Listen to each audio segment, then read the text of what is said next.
Praise the lord అండి. ఈరోజు మనం లూకా సువార్త 19వ అధ్యాయము 1-10 వచనంలో స్టోరీస్ మరి దేవుని యేసయ్య భూమి మీద ఉన్నప్పుడు జరిగిన సంఘటన మనం విందామండి. ఇక్కడ మనం ఈ అధ్యాయంలో 19వ అధ్యాయంలో 1వ వచనం నుంచి చూస్తే, ఆయన సంచరించుచు యెరికో పట్టణంలో ప్రవేశించి దాని గుండా పోవుచుండెను. ఇదిగో సుంకపు గుత్తదారుడును ధనవంతుడునైన జక్కయ్య అను పేరు గల ఒకడు యేసు ఎవరు అని చూడగోరెను గాని పుట్టివాడైనందున జనులు గుంపు కూడి ఉండుట వలన చూడలేకపోయాను. అప్పుడు యేసు ఆ త్రోవను రానయ్యుండెను గనుక అతడు ముందుగా పరుగెత్తి ఆయనను చూచుటకు ఒక మేడి చెట్టు ఎక్కెను. యేసు ఆ చోటికి వచ్చినప్పుడు కన్నులెత్తి చూచి, జక్కయ్య త్వరగా దిగుము, నేడు నేను నీ ఇంట ఉండవలసి ఉన్నదని అతనితో చెప్పగా అతడు త్వరగా దిగి సంతోషంతో ఆయనను చేర్చుకునేను. అందరూ అది చూచి ఈయన పాపి అయిన మనిషిని బస చేయవలెనని చాలా సనుగుకునిరి. జక్కయ్య నిలువబడి, ఇదిగో ప్రభువా, నా ఆస్తిలో సగం బీదలకు ఇచ్చుచున్నాను. నేను ఎవరి యొద్దనైనను అన్యాయముగా దేనినైనను తీసుకొనియెడల అతనికి నాలుగింతలు మరలా చెల్లింతునని ప్రభుతో చెప్పెను. అందుకు యేసు, ఇతడును అబ్రహాము కుమారుడే, ఎందుకనగా నేడు ఈ ఇంటికి రక్షణ వచ్చి ఉన్నది. నశించిన దానిని వెదకి రక్షించుటకు మనిషి కుమారుడు భూమి మీదకి వచ్చినని అతనితో చెప్పాను. దేవుడి ఈ పరిశుద్ధ వాక్యం దీవించును గాక. మరి ఈ అధ్యాయంలో మనం చూస్తే ఒక యేసయ్య ఏ విధంగా వెళ్ళాలనుకుంటున్నాడో, ఆయన యొక్క ప్రణాళిక ఏ విధంగా ఉందో ముందుగానే ఈ అధ్యాయంలో మనం గమనిస్తూ ఉన్నామండి. ఇక్కడ గమనించినప్పుడు ఆయన సంచరించుచు యెరికో పట్టణంలో ప్రవేశించి, ఇక్కడ మనకి గమనించినప్పుడు యెరికో అనగానే మనకి యెరికో పట్టణం కనిపిస్తుందండి. అది మరి దొంగలతో నింపబడిన పట్టణం, మంచి పట్టణం కాదు యెరికో. యెరూషలేము గుండా వెళ్ళడం వేరు, యెరికో గుండా వెళ్ళడం వేరు. కాబట్టి నశించిన దాన్ని రక్షించడానికి యేసయ్య యెరికో అనే పట్టణానికి రావడం జరిగిందండి. ఇక్కడ మనం గమనించినప్పుడు ఈ పొట్టివాడైన జక్కయ్య ఇక్కడ యేసయ్య గురించి వింటా ఉన్నాడు. ఇక్కడ ఈ జక్కయ్య మనం చూస్తే ఈ జనులు అందరూ కూడా అనుకుంటున్నారండి యేసయ్య వస్తున్నాడు మన గ్రామానికి అని తెలిసింది. కానీ యేసయ్య రావడం అనే మాట ఎప్పుడైతే జక్కయ్య విన్నాడో తనకి ఆలోచన వచ్చింది, నేను ఎలాగైనా యేసయ్యని చూడాలి. ఎప్పుడైతే అలా అనుకున్నాడో, ఎందుకు అలా విధంగా ఉన్నాడంటే తను పొట్టివాడై ఉంటాడు కాబట్టి యేసయ్య చుట్టూ ఇప్పుడు మరి చాలా జనసమూహం ఉంటారు. కాబట్టి ఆయన చూడడానికి వీలుగా లేదు. కాబట్టి ఈ విధంగా పొట్టివాడై ఉన్నాడు. యేసయ్య వచ్చాడంటే బహుజన సమూహం వచ్చేస్తూ ఉంటారు. కాబట్టి చూడటానికి అడ్డని ఆయన ఒక ప్రణాళిక వేసుకున్నాడు.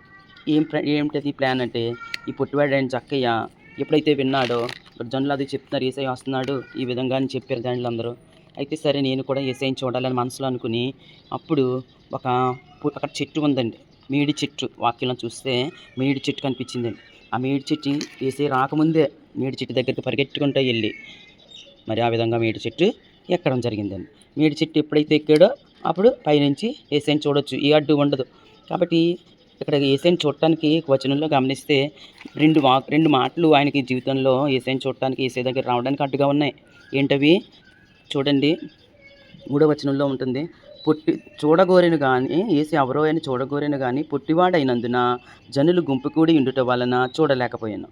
కాబట్టి జీవితంలో యేసయ్య దగ్గర రావడానికి 2 కారణాల్లో, లేకపోతే ఏ కారణమైనా అవ్వచ్చు. అవి మన శారీరక కారణం యేసయ్య దగ్గర రావడానికి బాడీ సహకరించకపోవచ్చు కొన్ని విషయాల్లో. కొన్నిసార్లు మన చుట్టూ ఉన్న ప్రజలే మనకి యేసయ్య దగ్గర రావడానికి అడ్డుగా ఉంటారు. కాబట్టి ఈ విధంగా యేసయ్య దగ్గర రావడానికి జక్కయ్యకి మరి 2 కారణాలు అడ్డుగా ఉన్నాయండి. అంతేకాకుండా తన తప్పు తను తెలుసుకుంటూ ఉన్నాడు. నేను సుంకరిని, నీతిగా లేను. పన్నులు వసూలు చేసేటప్పుడు కూడా ఎక్కువ వసూలు చేసేవాడండి. అందరినీ భయపెట్టి మరి ఎక్కువగా వసూలు చేయడం మనం గమనిస్తూ ఉన్నాం. ఇక చూడండి, ఇక్కడ యేసయ్య తన దగ్గరికి వచ్చినప్పుడు తన పాపాలు తను ఒప్పుకుంటూ ఉంటాడు. తర్వాత మనం చూస్తే యేసయ్య దగ్గర రావడానికి ఇక చూడండి, మేడి చెట్టు ఎక్కాడు. మేడి చెట్టు ఎక్కి పైనుంచి ప్రజలందరూ ఉన్నారు, యేసయ్య కూడా వస్తూ ఉన్నాడు. అప్పుడు మేడి చెట్టు ఎక్కి జక్కయ్య యేసయ్యని చూస్తూ ఉన్నాడు. అదిగోండి, యేసయ్యని ఎప్పుడైతే చూస్తున్నాడో యేసయ్య మరి ముందుగానే యేసయ్య జక్కయ్యని ఎరిగినవాడు. జక్కయ్యనే కాదు, యేసు అందరినీ ఎరిగినవాడు. అంటే దాని అర్థం అందరి హృదయాలని, అందరి మనసుల్ని ఎరిగినవాడు. కాబట్టి ఈ విధంగా యేసయ్య మరి పొట్టి జక్కయ్య దగ్గరికి, చెట్టు దగ్గరికి వచ్చి తిన్నగా ఎక్కడా చూడట్లేదు. మరి రోడ్డు మీద నడుచుకుంటా చెట్టు దగ్గరికి రావడం జరిగింది. ఆ చెట్టు దగ్గరికి వచ్చి, జక్కయ్య త్వరగా దిగు అంటున్నాడు. ఏంటి నా పేరు యేసయ్యకి ఎలా తెలిసింది అని అనుకున్నాడు. కాబట్టి మన జీవితంలో కూడా మనము యేసయ్యని గుర్తించలేకపోవచ్చు. మనం కొన్నిసార్లు ఎవరమైనప్పటికీ మనం యేసయ్య ఎరుగని స్థితిలో ఉన్నప్పటికీ మన పేరు, మన ఊరు, మన స్థితి, మన ఇంటి స్థితి, మన కుటుంబ స్థితి అన్నీ యేసయ్య ఎరిగినవాడు. ఆయన ముందుగానే ప్రణాళిక వేసుకున్నాడు. నేను ఈ విధంగా జక్కయ్యని చూడాలి, జక్కయ్య దగ్గరికి వెళ్ళాలి అని ప్రణాళిక వేసుకున్నాడు. కాబట్టే మరి ఈ విధంగా జక్కయ్య ఎక్కడము, జక్కయ్య తిన్నగా చెట్టు దగ్గరికి వచ్చి మరి యేసయ్య చక్కయ్య దగ్గరికి రావడము, పేరు పెట్టి పిలిచి నేను నీ ఇంట ఉండవలసి ఉన్నది అన్నాడండి. అంటే ఆ ప్రణాళికలో ముందుగానే యేసయ్యకి ప్లాన్ ఉంది కదా! ఆ ప్లాన్ ప్రకారం చక్కయ్య దగ్గర ఉండడం నిర్ణయం అయిపోయింది. కాబట్టి నేను నీ ఇంట ఉండవలసి ఉన్నది అని చెప్పి ఉన్నాడండి. కాబట్టి మన జీవితంలో కూడా మనం ఎప్పుడు ఏం చేయాలో, ఎప్పుడు ఎక్కడ ఉండాలో, ఏ రీతిగా నడవాలో అన్నీ ప్రణాళిక ప్రకారమే జరుగుతూ ఉంటాయండి. అందరి జీవితాల్లోనూ ఆ విధంగానే జరుగుతూ ఉంటది. అది మనకి కొన్నిసార్లు మనకి గ్రహించడానికి కొంత టైం పట్టొచ్చు. కాబట్టి మన జీవితంలో మనం ఏ విధంగా ఉన్నాం? మనము యేసయ్యని మనసులో ఏమనుకుంటున్నాం? యేసయ్య దగ్గర రావాలనుకుంటున్నామా? లేకపోతే మన స్థితిలో మనకి కూడా ఏదైనా అడ్డుగా ఉందా శారీరకంగా? లేకపోతే మానసికంగా ఏమైనా పరిస్థితులు అడ్డుగా ఉన్నాయా? ఆర్థిక పరిస్థితులు అడ్డుగా ఉన్నాయా? మనం పరిశీలించుకోవాలి. కానీ యేసయ్య ఎప్పుడైతే జక్కయ్య దగ్గరికి వచ్చాడో, జక్కయ్య జక్కయ్య దగ్గరికి వచ్చినట్టు మనం గమనించగలం. ఆ ఆశ జక్కయ్యలో కూడా యేసయ్యని చూడాలన్న ఆశ జక్కయ్యలో కూడా ఉన్నట్టు చూస్తున్నాం. కాబట్టి ఎప్పుడైతే మనకి కూడా దేవుని దగ్గరికి వెళ్ళాలని ఆశ ఉంటుందో, మన హృదయాలు యేసయ్య వైపుకి ఎప్పుడైతే తిప్పుకుంటామో, ఆయన మన దగ్గరికి వస్తాడండి. మన హృదయంలోకి వస్తాడు. ఎప్పుడైతే మన హృదయంలోకి వచ్చాడో, మనలో ఉన్న పాపాలన్నీ ఒప్పుకుంటాం. కాబట్టి ఈ విధంగా చూడండి, త్వరగా ఇక్కడ యేసయ్య జక్కయ్య దగ్గరికి వచ్చి 6వ వచనంలో, అతడు త్వరగా దిగి సంతోషముతో ఆయనను చేర్చుకొనెను. ఎందుకంటున్నాడు అలాగా? జక్కయ్య త్వరగా దిగు, నేను నీ ఇంట ఉండవలసినదని ఎప్పుడైతే యేసయ్య పలికారో, జక్కయ్య కూడా త్వరగా దిగాడు. తను కూడా సహకరించాడు యేసయ్యకి. సహకరించి తను కూడా తన ఇంటికి యేసయ్యని తీసుకువెళ్ళినట్లు మనం చూస్తాం. కింద అప్పుడు ఇంకా మనం గమనించినప్పుడు 8వ వచనంలో, జక్కయ్య నిలువబడి, ఇదిగో ప్రభువా, నా ఆస్తిలో సగం బీదలకు ఇచ్చుచున్నాను.